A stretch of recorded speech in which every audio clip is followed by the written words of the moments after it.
आप सभी का स्वागत करती हूँ आपके अपने चैनल सीमा रानी ऑफिशियल्स में। दोस्तों, first of all thank you so much team speak India कि हमें इतनी अच्छी अपॉर्चुनिटी दी कि आज हम सब एक ही प्लेटफॉर्म पे बैठ करके सबसे चर्चित विषय जो इस समय पर है, दैट इज #नेपोटिज्म वंशवाद, उस पर चर्चा करेंगे।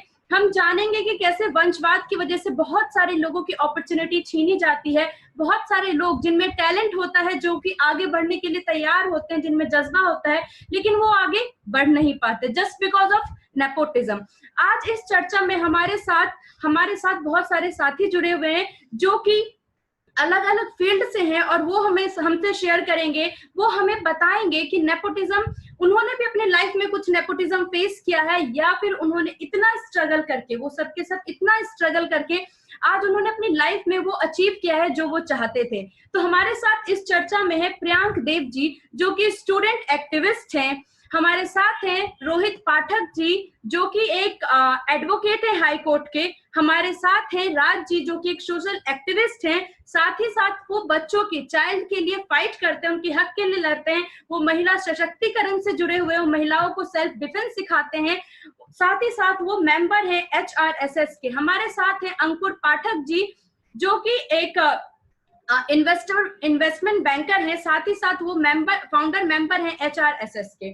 तो आज हम इस बहस को, इस चर्चा को शुरू करेंगे, हम सभी साथी एक साथ। तो आइए शुरू करते हैं इस चर्चा को। तो हम इस चर्चा को शुरू करते हैं प्रियांक जी से। प्रियांक जी, आपको क्या लगता है, आप एक स्टूडेंट एक्टिविस्ट हैं, आपको क्या लगता है कि जैसे जैसे माहौल चल रहा है नेपोटिज्म आज से नहीं है, बहुत पहले से है नेपोटिज्म, लेकिन ये हमारा दुर्भाग्य है कि हम 2020 में भी इस विषय पे चर्चा कर रहे हैं कि नेपोटिज्म की वजह से कितने लोगों का हक मारा जाता है। तो आप एक स्टूडेंट एक्टिविस्ट हैं, तो आप इस बात से लोग यकीन मानते हैं क्या? इस बात पे बच्चों को, जो स्टूडेंट्स होते हैं, उनको यकीन है कि जब वो ग्रेजुएट होकर के निकलेंगे तो उनकी क्षमता के बेस पे, उनके दिमाग के बेसिस पे ही उनको किसी फील्ड में नौकरी मिलेगी? या फिर ये बात सच है कि जिन लोगों का किसी बड़े इंसान से कांटेक्ट होता है या फिर जो इंसान किसी बड़े घर में पैदा होते हैं, सिर्फ वही आगे बढ़ पाते हैं?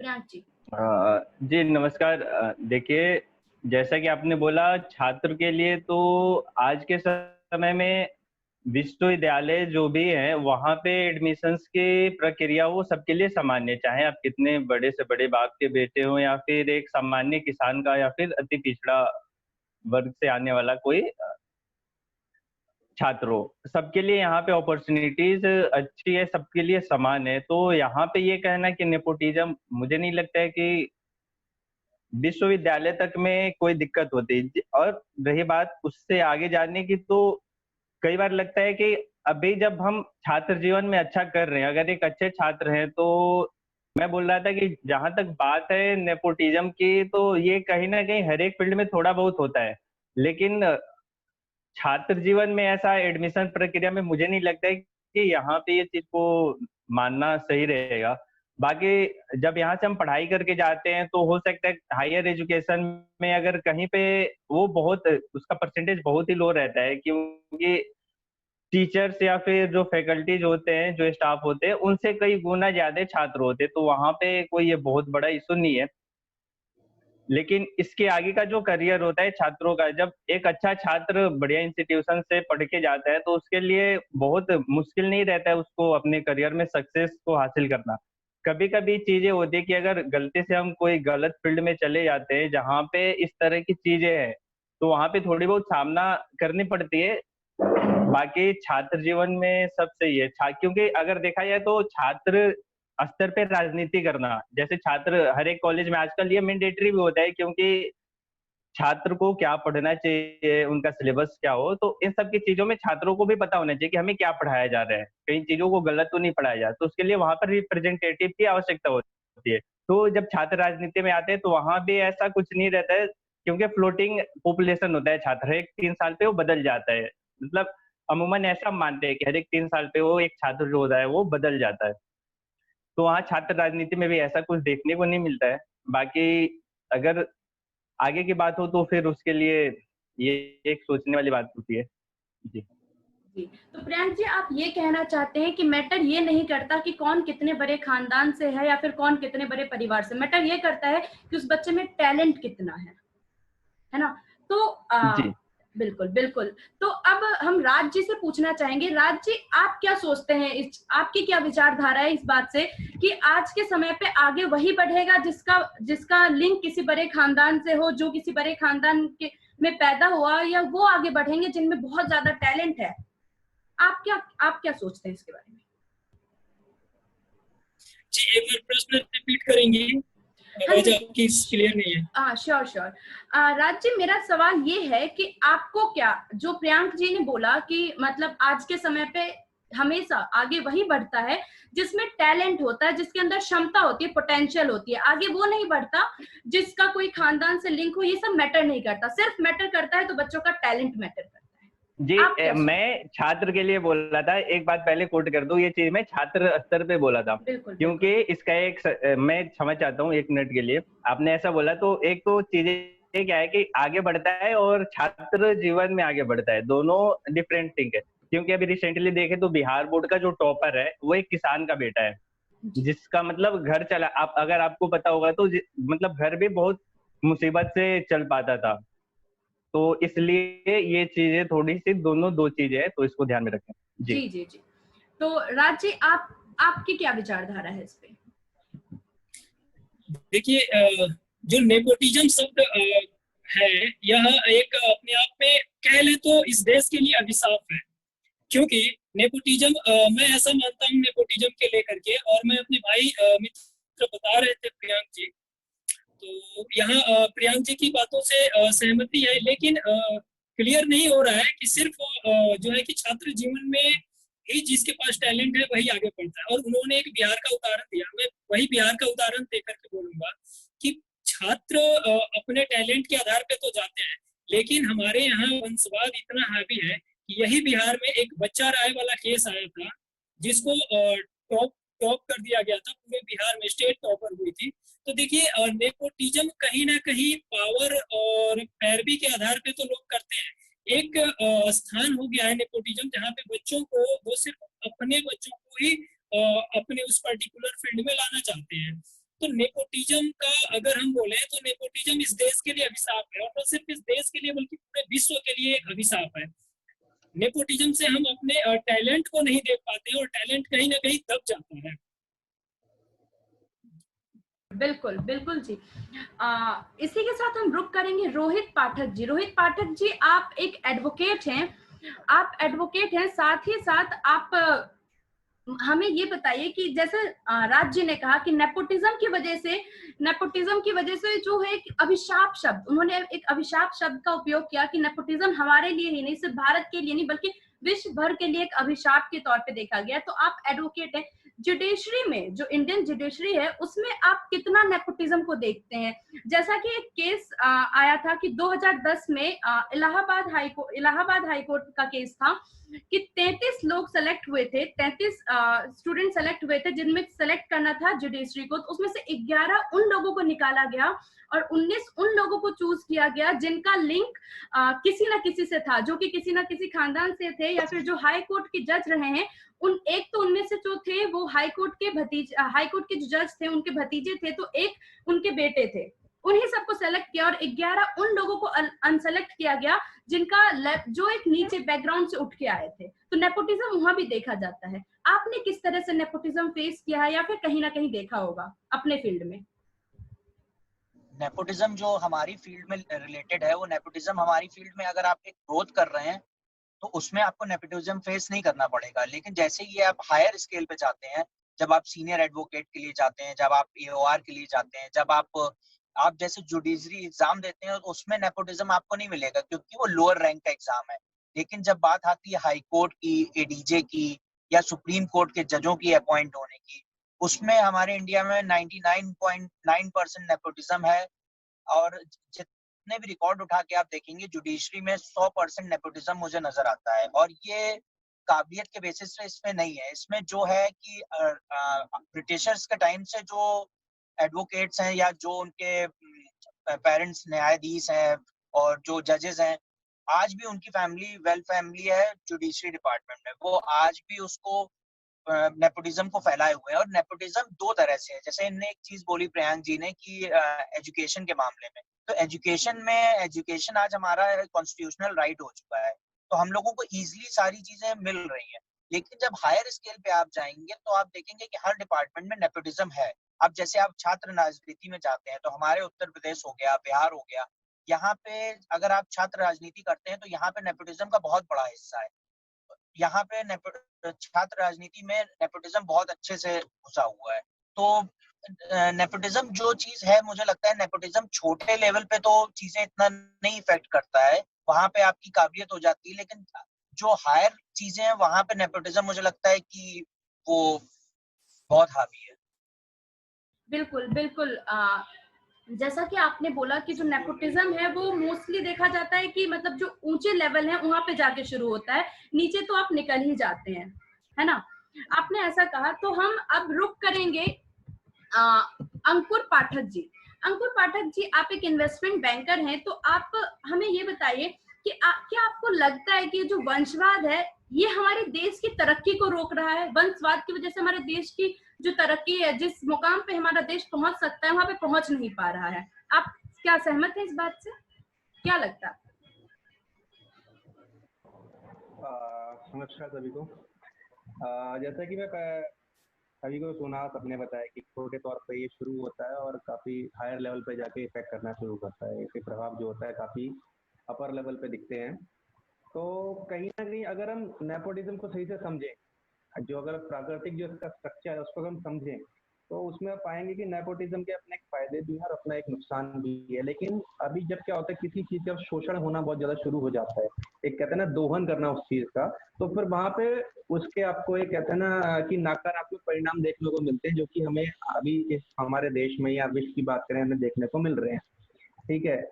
अब अगर हम इंडिविजुअल की बात करें, अगर आपका फैमिली बिजनेस है और उसमें अगर नेपोटिज्म है, तो वहां पे वही ना आपको फैमिली एक आपको कहते हैं ना मदद करेगा उस बिजनेस को आगे बढ़ाने में नेपोटिज्म, क्योंकि आपको अपने भाई को या बेटे को या बेटी को उसको समझाने में कुछ समय नहीं लगेगा, वो उस माहौल में पले हुए हैं।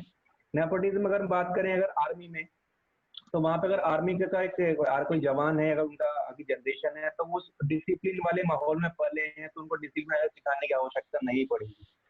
पर इसको अगर हम अप्राकृतिक रूप से लें, हर जगह इसको डाल दें, जब एक पब्लिक सेक्टर की हम बात करते हैं जहाँ पे हर किसी का अपना एक गुण है, तो वहां पे जो सबसे बड़ा ह्रास होता है वो लीडरशिप जो होती है ना, उस स्किल का, उस गुण का आपका ह्रास आपको देखने को मिलता है।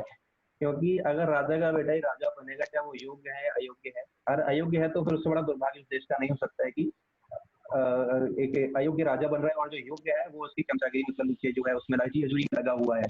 तो सबसे बड़ी चीज आपको देखने को यहाँ मिलती है, जो कि हमें अपने ये राजनीतिक माहौल और फिल्म इंडस्ट्री दोनों में आपको देखने को मिल रहा है।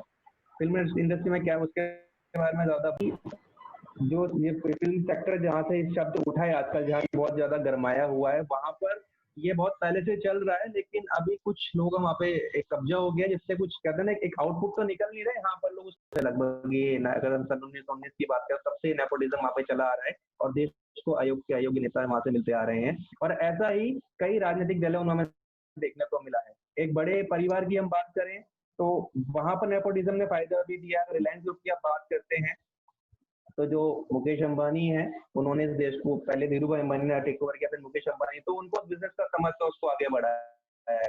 तो अभी के सिनेरियो की हम बात करते हैं तो यहाँ पे इसकी लाभ कम और हानियां ज्यादा देखने को मिल रही है, अधिक है, क्योंकि जो अयोग्य है उसके हाथ में भी वो एक दायित्व की डोर आ जा रही है जो कि उसके लायक नहीं है। इसी से अपने शब्दों को विराम देता हूँ। देखिए, आपने जो प्रश्न उठाया है, यह प्रश्न कुर्सी पर खानदान देश की जनता परेशान, यह बहुत ही मर्मिक आपने प्रश्न उठाया है, जो देश को कहने की देश का आपने नस पकड़ करके ये प्रश्न उठाया है। और यह मैं समझता हूँ कि यह प्रश्न में 100% मैं इस प्रश्न को देता हूँ, जो एक शक्ति है इस प्रश्न में, इतना दम है। देखिए, कुर्सी आज से ये नहीं रहा है। हम अगर इस परंपरा की बात करें, नेपोटिज्म की बात करें, तो हम पाएंगे कि जब से ये एक परिवार देश में राज करते आया है और आज तक वो राज करते चल रहा है, तो कुर्सी पे वो हमेशा बैठा है। वो किसी व्यक्ति विशेष को एक पार्टी जो है, जो देश के शादी के लिए पार्टी का गठन हुआ था, वह एक व्यक्ति विशेष की पार्टी बन के रह गई है। इसका उदाहरण हमारे कई सारे राज्य में भी ऐसे देखने को मिलते हैं। कई सारे ऐसे नेता हैं जो सिर्फ कुर्सी के लिए वो आते हैं और वो अपने ही बच्चों को उसके योग्य समझते हैं और लाते हैं। तो देखिए, मैं इस बात से पूरी तरीके से सहमति रखता हूँ कि जो इस देश में कुर्सी पे आता है और वो चाहता है कि हम पूरे राज्य को, पूरे देश को मतलब बांध के रखें। मतलब हमारे यहाँ का जो टैलेंट है वो टैलेंट निकल करके ना जाए। आप इसका उदाहरण जो है कि देख सकते हैं कितने कांग्रेस के राज में रहा है। मोतीलाल नेहरू जब कांग्रेस के अध्यक्ष बने थे, जब से लेकर के राहुल जी तक का रहा है, बिहार में रहा है, उत्तर प्रदेश के अंदर रहा है। ये लोग पार्टी को हाईजेक कर करके सत्ता में आए हैं और अपने ये नेपोटिज्म वाले कहले वंशवाद के आधार पर इस पार्टी का नींव रखते चले गए। ऐसे उत्तर प्रदेश की समाजवादी पार्टी है जो चंद्रशेखर जी के पार्टी को हाईजेक करके मुलायम सिंह ने उसको रखा था। लालू की पार्टी है, लालू के पार्टी में बिहार में भी अगर देखा जाए तो लालू यादव भी वंशवाद की ही राजनीति में आ गया है। जयललिता की पार्टी, बहुत सारी ऐसी पार्टी है जो वंशवाद की राजनीति करती है और वो चाहते हैं कि सिर्फ हमारे ही वंशज आगे चलते इस देश को चलाते रहें, जो कि मेरे अनुसार कहना ये गलत है। बिल्कुल राज जी, जैसा कि आपने बताया कि बहुत सारी ऐसी पॉलिटिकल पार्टी है जो कि सिर्फ इस बेसिस पे चल रही है, सिर्फ इस बेसिस पे चल रही है कि उनका परिवार का कोई ना कोई, उनका, जैसे कि आपने कांग्रेस का एग्जांपल दिया जो कि गांधी से जुड़े हुए हैं। तो आज पहले देखा गया कि पहले सोनिया गांधी, अब राहुल गांधी, जो उसके योग्य नहीं है उन लोगों को भी कुर्सियां मिल रही हैं और जो उसके योग्य हैं वो बस पीछे खड़े हैं। तो इसी के साथ प्रियांक जी जी जी हाँ जी राज जी, मैं वही कह रहा था कि इस देश में टैलेंट का कहीं ना कहीं हनन हो रहा है और इस देश की जनता को इसके लिए जो युवा वर्ग है उसको आगे आना ही होगा इस नेपोटिज्म को रोकने के लिए। जी, तो प्रियांक जी, राज जी ने जैसा कहा कि कहीं ना कहीं हनन हो रहा है, कि उनके टैलेंट का हनन हो रहा है और बात सिर्फ वंशवाद पे जाके रुक रही है। प्रियांक जी, जैसा कि आपने कहा, मैटर ये नहीं करता कि कौन किस वंश से है, मैटर ये कर रहा है कि टैलेंट कितना है बच्चों में। तो आपको क्या लगता है ये जो वंशवाद की प्रक्रिया है, नेपोटिज्म की प्रक्रिया है, ये सिर्फ मानसिकता है, ऐसा कुछ एग्जिस्ट नहीं करता और जो है बस हमारे दिमाग में है? मैटर ये करता है कि आप में टैलेंट कितना है, आप में जज्बा कितना है। देखिए, नहीं, मैं ऐसा बिल्कुल नहीं बोल रहा हूँ। मैं उस समय जब बात कर रहा था एजुकेशन के लिए बोल रहा था कि अगर आप में काबिलियत है, ये भी सही है। आज के समय में ये भी काफी हद तक सही है कि आपके पास मतलब टैलेंट होना चाहिए।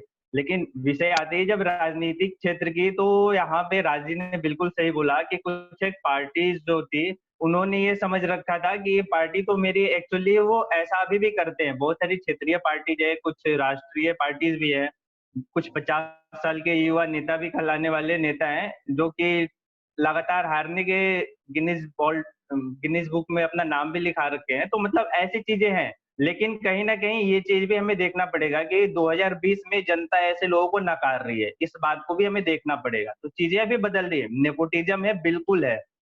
चीजें नेपोटिज्म को देखते हुए फिर जनता पहले इनके बहकावे में आ जाती थी। ये 4 साल गायब रहते थे, 4.5 साल गायब रहते थे, लास्ट के 6 महीने में अपना मीठी मीठी बातें बोल करके नए नए वादे लेकर के आते थे और जीत जाते थे। लेकिन आज के समय में बिल्कुल इसके विपरीत हो रहा है। कम से कम राजनीति में ऐसा हम देख रहे हैं काफी हद तक कि जनता ऐसे नेपोटिज्म को, ऐसे वंशवाद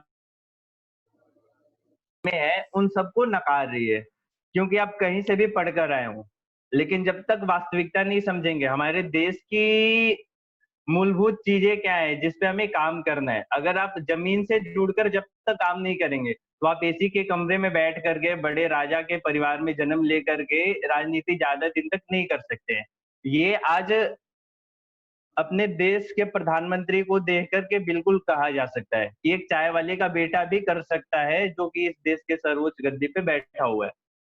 अपने देश के राष्ट्रपति को भी देख करके ऐसा हम कह सकते हैं। तो ये एक विषय है कि कहीं ना कहीं नेपोटिज्म है, वंशवाद बिल्कुल है, लेकिन ये धीरे धीरे जनता इसको नकार रही है। बहुत सारे फील्ड में है जो कि अभी चल रहे हैं, लेकिन धीरे धीरे आने वाले समय में ये भी खत्म हो जाएगा, ऐसा जनता ने मन बना लिया है।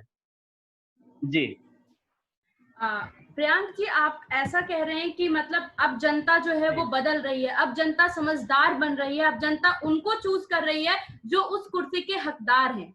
अब जनता जी बिल्कुल। हाँ, अब जनता बेवकूफ नहीं रही कि किसी को भी वोट दे दे और किसी को भी जिता दे। तो प्रियांक जी, जैसा कि आप कह रहे हैं कि अब समय आ रहा है कि नेपोटिज्म खत्म होगा, कहा तो बहुत समय से जा रहा है। जैसा कि हमने बॉलीवुड में अभी ही एक खबर आई कि सुशांत सिंह राजपूत जिन्होंने आत्महत्या कर लिया, उसकी वजह बताया जा रहा है कि उसके पीछे का मेन रीजन ही नेपोटिज्म है। उनको वो डिप्रेशन में चले गए थे क्योंकि उनको शोज नहीं मिल रहे थे, उनको मूवीज नहीं मिल रही थी, जस्ट बिकॉज कि वहां स्टार किड्स को प्रमोट किया जाता था। तो रोहित पाठक सर, रोहित जी, आपको क्या लगता है कि ये जो बॉलीवुड में जो नेपोटिज्म का खेल चल रहा है, देखिए सबसे पहले तो माना जाता है कि नेपोटिज्म, सबसे ज्यादा जो नेपोटिज्म का बहाव है वो पॉलिटिक्स में है। उसके बाद जो आज के समय पे चल रहा है, ये नेपोटिज्म की जो ट्रेंडिंग आई वो भी अभी सुशांत सिंह राजपूत जी के आत्महत्या के बाद से ही शुरू हुई है। और जैसा कि कंगना रनौत बेवाकी से पहले भी कहा करती थी कि बॉलीवुड में बहुत नेपोटिज्म है, बहुत ही ज्यादा स्टार किड्स को प्रमोट किया जाता है, और आज के समय पे पहले उनकी बातों पे इतना गौर नहीं फरमाया जाता था, लेकिन अभी उनकी बातों पे हम ध्यान दे रहे हैं, हम देख रहे हैं कि हाँ, नेपोटिज्म की वजह से कितने लॉसेस में जा रही है। तो रोहित जी, जैसा बॉलीवुड में देखा जा रहा है, तो आपने अभी बताया कि आपके जो लॉ सिस्टम है उसमें भी देखा जाता है कि कुछ कभी ना कभी कहीं ना कहीं नेपोटिज्म फेस करना पड़ता है लोगों को। आप अपने बारे में बताइए रोहित जी, क्या आपने अभी तक की जर्नी में कहीं ना कहीं नेपोटिज्म फेस किया है, या फिर देखा हो कि किसी और को नेपोटिज्म की वजह से उनका हक मारा जा रहा है? आपका क्या राय है? आपने कितना कुछ फेस किया है अपनी स्ट्रगल स्टोरी में? मैंने अपनी लाइफ में तो नेपोटिज्म जैसी कोई चीज ऐसा फेस नहीं करी हुई है, लेकिन हमने अपने आसपास की सोसाइटी में नेपोटिज्म बहुत अच्छे से देखा हुआ है कि लोगों को नेपोटिज्म जैसी चीजों को फेस करना पड़ता है। और जैसे आप बात कर रही हैं सुशांत सिंह राजपूत की, तो उनको इस तरह से परेशान कर दिया गया था, इस तरह से मेंटल हैरेसमेंट कर रखा था उनका, कि उन्हें ऐसा कदम उठाना पड़ा कि सुसाइड करना पड़ा। एक बॉलीवुड एक ऐसी चीज है, मुझे लगता है कि सबसे ज्यादा यहाँ पे नेपोटिज्म है। एक होता है जैसे किसी डिपार्टमेंट में नेपोटिज्म हो रहा है तो वो आपको मेंटली इतना हरेस नहीं करेगा, लेकिन वहां पे आपको मेंटली हरेसमेंट इतना ज्यादा हो जाता है कि ऐसे कदम उठाने पड़ जाते हैं लोगों को। और आसपास तो देखा जाए तो हम लोग बहुत जगह देखते हैं कि सबसे ज्यादा पॉलिटिक्स में हमारे देश में नेपोटिज्म है, क्योंकि यहाँ पे आदमी किसी ना किसी के सपोर्ट के बिना पढ़ना यहाँ पे बहुत मुश्किल है। तो और हम लोग ही ऐसे हैं जो नेपोटिज्म को खत्म करने के लिए एक स्टेप नहीं लेते। हमें सबसे पहली चीज यहाँ पे हम डिस्कशन कर रहे हैं तो हमें एक पॉइंट भी देखना चाहिए कि हम इसको कैसे खत्म कर सकते हैं। और इसके लिए हमें लगता है कि सबसे ज्यादा इम्पोर्टेंट है एजुकेशन। आप जितना एजुकेट होंगे उतना आप चीजों को लेके अवेयर होंगे, और जितना अवेयर होंगे आप दूसरों की बातों को उतना मानना छोड़ दोगे। जो छोटे हमारे जैसे राज्य हैं, यूपी है, बिहार है, यहाँ पे हमारे यहाँ नेपोटिज्म इसलिए राजनीति में बहुत ज्यादा है क्योंकि हमें लोग इतना शिक्षित नहीं है कि उनको वो इतना कि सोच पाए कि हम पे क्यों रूल कर रहा है, हम इसी की बात क्यों माने, या हम वो एक फॉलो करता ही चला आ रहा है। सबसे बड़ी चीज हमें लगता है कि एजुकेशन ही एक ऐसी चीज है जो हर चीज को खत्म कर सकती है, क्योंकि उसमें आपको फिर अपने राइट्स के लिए फाइट करने की एक टेंडेंसी क्रिएट हो जाएगी कि हाँ ये चीज गलत हो रही है। जब तक हम सही गलत की पहचान नहीं जानेंगे तब तक हमें जो हो रहा है वो सही ही लगता रहेगा अपने हिसाब से। तो मुझे लगता है कि एजुकेशन अगर जितसे ज्यादा होगी और जितना हम लोगों को अवेयर कर पाए अपने थ्रू कि क्या नेपोटिज्म है, क्या चीजें सही है, क्या गलत है, तो उसका ज्यादा बेनिफिट पहुंचेगा। बिल्कुल बिल्कुल, एजुकेशन हर चीज की चाबी होती है। आपको अगर अपना हक चाहिए तो आपको उतना एजुकेट होना पड़ेगा कि आप अपने हक के लिए लड़ाई कर पाए। अंकुर पाठक जी, आपको क्या लगता है कि एजुकेशन हमेशा मैटर करती है? हाँ, जैसा कि रोहित जी ने कहा कि आपका, अगर आप बहुत एजुकेटेड हैं, आपके पास उतनी एजुकेशन है कि आप अपने राइट के लिए लड़ पाए, तो क्या लगता है आपको हर समय राइट के लिए लड़ने पे क्या हमें वो अपना राइट मिल पाता है, या कभी कभी हम बस ऐसे ही रह जाते हैं, लड़ते लड़ते ही रह जाते हैं, लेकिन हमें वो मिल नहीं पाता जो हमें चाहिए होता है? मैम, जहाँ तक बात है शिक्षा की, तो शिक्षा हाँ आपको एक मदद जरूर आपको करती है, आपकी योग्यता पहचानने में आपकी सहायता करती है। आप में जो गुण है उसको बाहर निकाल के लाती है, उसको निखारती है, और आप उसको एक पूर्ण विश्वास के साथ समाज के आगे रख पाते हैं कि हाँ मेरे अंदर ये गुण है। और जब आप अपने गुणों को पहचान लेते हैं तो अगर हम बात करें जैसे आपने कभी लड़ने की, हाँ ठीक है हम लड़ते हैं अपने अधिकारों के लिए मिलना ना मिलना हमारे हाथ में नहीं है, पर हाँ उसके लिए हम एक समाज को जागरूक अवश्य कर देते हैं कि ये चीज हर एक व्यक्ति के लिए, हर किसी को मिल सकती है। आप भी इसके अधिकारी हैं और आप इसको प्राप्त कर सकते हैं। अगर ये चीज अगर शिक्षा ना हो, और शिक्षा कहीं ना कहीं बहुत बड़ा अपना एक पहलू वहाँ पे सिद्ध करती है, और अगर शिक्षा ना हो तो कई लोगों को अपने अधिकारों में पता ही ना चले और वो इस चीज को मानते चले कि नहीं ये राजा का बेटा ही राजा बनेगा, जो कि पहले हमने देखा है आजादी के बाद के समय में, हमने देखा है इस चीज को कि, और ये जो हमारी हमसे पहले जो जनरेशन रही है, जो पीढ़ी रही है, उस पीढ़ी ने इस चीज को भुगता भी हुआ है कि हाँ वाकई राजा का बेटा राजा बनेगा, ये चीज हमारी पहुंच से बाहर है। लेकिन नहीं, अगर आज की हम बात करें 2020 की, तो शायद ऐसा नहीं है। तो यही शिक्षा ही है जिसके बलबूते पे आज अगर हम अपनी बात करें तो हम चारों पांचों लोग बैठ के यहाँ पे जो बात करें, शिक्षा ही है जो हमने इस मुद्दे को पकड़ा तो बात करना शुरू किया है, और यही चीज आगे कहीं ना कहीं पहुंचकर हमको लोगों तक ये पहुंचाएगी। और इस चीज अगर एक संदेश जाए कि नहीं अपने अधिकारों के प्रति आपको जागरूक होना कितना आवश्यक है, तो हाँ शिक्षा कहीं ना कहीं आपको सहायता करती है आपके अधिकारों को जानने में। और रिजल्ट हमारे हाथ में नहीं है फॉर श्योर, लेकिन हाँ ये लड़ना हमारे हाथ में है और लोगों को जागरूक करना हमारे हाथ में। बिल्कुल बिल्कुल, लड़ना हमारे हाथ में है, रिजल्ट हमारे हाथ में नहीं है, इसीलिए हमें लड़ना चाहिए, हमें आगे बढ़ना चाहिए। राज जी, हम आपसे रुक करेंगे कि आप ऐसा क्यों होता है कि संघर्ष हम करें, हम मतलब वो लोग जो ग्राउंड से उठ के आए हैं, जो बिल्कुल बहुत स्ट्रगल वो करे, और राज वो करे जो वंशवादी होते हैं, ऐसा क्यों होता है?